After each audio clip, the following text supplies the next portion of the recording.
طیبہ طیبہ طیبہ طیبہ. باب وبه قال حدثنا هناد قال حدثنا يحيى بن معين قال حدثنا هشام بن يوسف قال حدثنا عبد الله بن بحير أنه سمع هانئا مولى عثمان رضي الله تعالى عنه قال كان عثمان رضي الله تعالى عنه إذا وقف على قبر بكى حتى يبل لحيته فقيل له تذكر الجنة والنار فلا تبكي وتبكي من هذا فقال إن رسول الله صلى الله عليه وسلم قال إن القبر أول منزل من منازل الآخرة فإن نجا منه فما بعده أيسر منه وإن لم ينج منه فما بعده أشد منه قال وقال رسول الله صلى الله عليه وسلم ما رأيت منظرا قط إلا القبر أفظع منه. هذا حديث حسن غريب لا نعرف إلا من حديث ہشام ابن یوسف. حضرت عثمان غنی رضی اللہ تعالیٰ عنہ کا ایک حال بیان فرمایا گیا ہے. حضرت عثمان غنی رضی اللہ تعالیٰ عنہ کے آزاد کردہ غلام ہانی فرماتے ہیں کہ حضرت عثمان ابن عفان رضی اللہ تعالیٰ عنہ کا حال یہ تھا کہ اذا وقف علی قبر، جب کسی قبر کے پاس کھڑے رہتے تو بکا، اس قدر روتے حتی یبل لحیتہ، یہاں تک کہ ان کی داڑھی مبارک تر کر دیتے، یعنی اتنے آنسو بہتے کہ پوری داڑھی مبارک تر ہو جاتی. کس کی وجہ سے؟ قبر کے خوف کی وجہ سے. ان پر یہ گریہ طاری ہو جاتا تھا، دل میں رقت پیدا ہوتی تھی. جب دل میں رقت پیدا ہوتی ہے، خوف پیدا ہوتا ہے، تو پھر آنکھوں سے وہ رقت اور خوف بہہ کر نکلتا ہے. تو ان سے عرض کیا گیا کہ جنت و جہنم کا تذکرہ آپ کے سامنے کیا جاتا ہے مختلف اوقات میں، فلا تبکی، تو آپ اس قدر نہیں روتے ہیں، وتبکی من ھذا، اور اس قبر کی وجہ سے آپ اس قدر شدید رونا روتے ہیں، پتہ نہیں کیا وجہ ہے اس کی. تو پھر انہوں نے فرمایا کہ رسول اللہ صلی اللہ علیہ وآلہ وسلم نے ارشاد فرمایا ہے ان القبر اول منزل من منازل الآخرہ، قبر آخرت کی منزلوں میں سے سب سے پہلی منزل ہے. قبر عقائد کی کتاب میں پڑھا ہوگا کہ قبر سے مراد عالم برزخ ہے.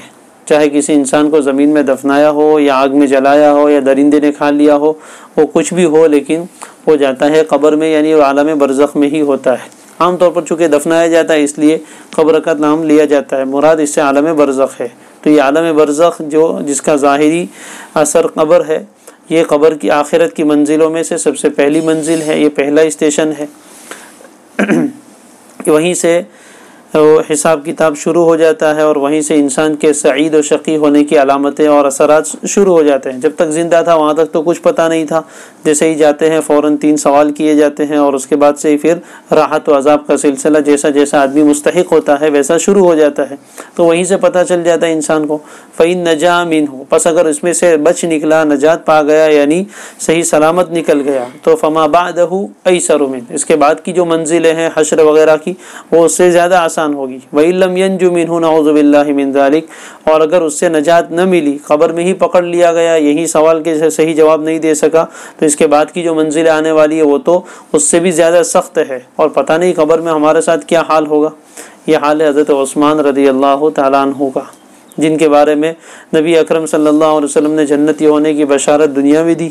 عثمان فی الجنہ نام لے کر کہہ دیا گیا، اور فرمایا بعض مقامات پر خوش ہو کر کے اب کے بعد عثمان جو بھی کوئی گناہ کرے اس کے لیے کوئی فکر کی بات نہیں ہے. پھر بھی ان لوگوں کا یہ حال تھا خشیت کا اور خوف کا کہ قبر کو دیکھ کر اس قدر روتے تھے. حالانکہ قرآن مجید کے کثرت سے تلاوت کرنے والے، روزانہ قرآن پڑھنے والے عاشق قرآن، اور اس قدر ان کے اعمال اور سخاوت کا یہ حال، پھر بھی اس قدر اتنے اعمال ہیں اور اس کے باوجود خوف کا یہ حال ہے.